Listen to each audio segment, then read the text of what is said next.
Hello guys, today I will discuss about how to give IM injection. मैं आज बात करने वाला हूँ कि आईएम इंजेक्शन किस तरीके से दिया जाता है और कौन कौन सी आईएम इंजेक्शन की साइट होती है, किस एज में कौन सी साइट यूज़ करते हैं और उसका प्रोसीजर किस तरीके से होता है। तीनों के बारे में आज मैं बात करने वाला हूँ। सबसे पहले बात कर लेते हैं साइट्स की।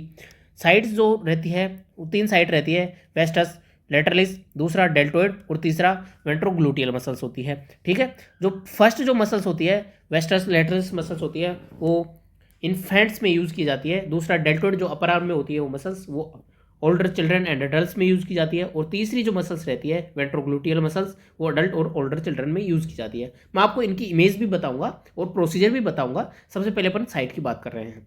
ठीक है, सबसे ये जो है वेस्टस लेटरलिस ये आउटर थाई में होती है। ये मसल्स इन्फेंट्स में इसलिए यूज ली जाती है क्योंकि उनकी मसल्स अच्छे से ग्रो नहीं हो पाती है। वेंट्रोग्लूटियल या फिर अपर आर्म वाली मसल्स अच्छे से ग्रो नहीं हो पाती, इस वजह से ये मसल्स इन्फेंट्स में यूज ली जाती है।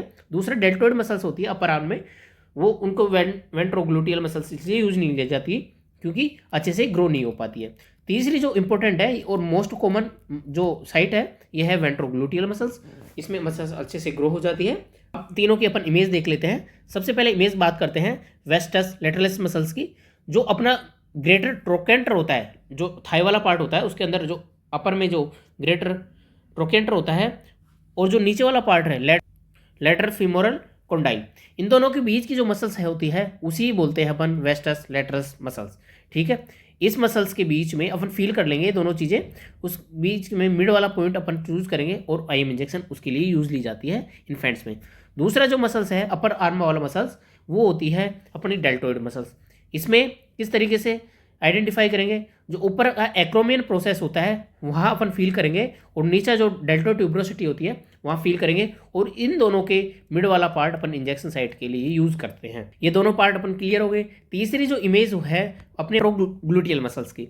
ठीक है, इसके अंदर क्या होता है कि अपन बटक्स जो रहता है अपना बटक्स, कोई सा भी बटक्स, राइट बटक्स या लेफ्ट बटक्स, इसके अंदर 4 पार्ट अपन में डिवाइड करते हैं, क्वाड्रेंट बनाते हैं और उसका अपर आउटर क्वाड्रेंट में अपन इंजेक्शन साइट के लिए यूज़ करते हैं। उसका एक स्पेसिफिक रीज़न होता है क्योंकि अगर अदर्स पार्ट्स में अपन इंजेक्शन लगा देंगे तो सियाटिक नर्व इंजरी होने के चांसेस मोस्ट होते हैं, बहुत ज़्यादा सियाटिक इंजरी होने के चांसेस होते हैं। इसलिए इस वाले पार्ट में सियाटिक इंजरी ना के बराबर चांस है क्योंकि यहाँ पर सियाटिक नर्व नहीं गुजरती है। ठीक है, इस वाले पार्ट में यहाँ सियाटिक नर्व इंजरी हो सकती है, इस वाले पार्ट में यहाँ हो सकती है और इस वाले पार्ट में यहाँ हो सकती है।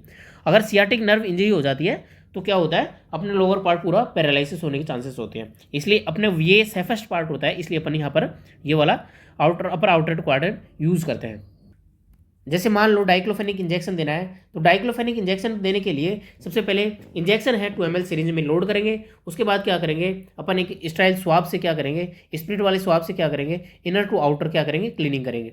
इनर टू आउटर क्लीनिंग करने के बाद में साइट सिलेक्शन करेंगे, क्वाड्रेंट बनाएंगे, उस मिड वाला पॉइंट चूज करेंगे। मिड वाले पॉइंट में क्या करेंगे अपन, इंजेक्शन 90 डिग्री पे इंजेक्शन देना है। कितने डिग्री, 90 डिग्री इंजेक्शन देने के लिए 90 डिग्री सिरिंज रखनी है और पुल बैक करके देखना है बबल्स आ रहे हैं या नहीं।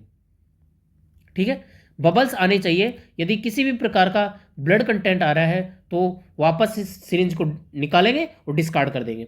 ब्लड कंटेंट का मीन्स है ये कि वेन पंक्चर हुई है या किसी भी तरीके से नर्व इंजरी हो चुकी है। तो बबल्स जैसे ही बबल्स आए तो अपन पूरा मेडिसिन इंजेक्ट करेंगे और वापस स्प्रिट स्वाब से उसको प्रेस करके रख लेंगे थोड़ी देर के लिए। इस तरीके से अपन आईएम इंजेक्शन आसानी से दे सकते हैं।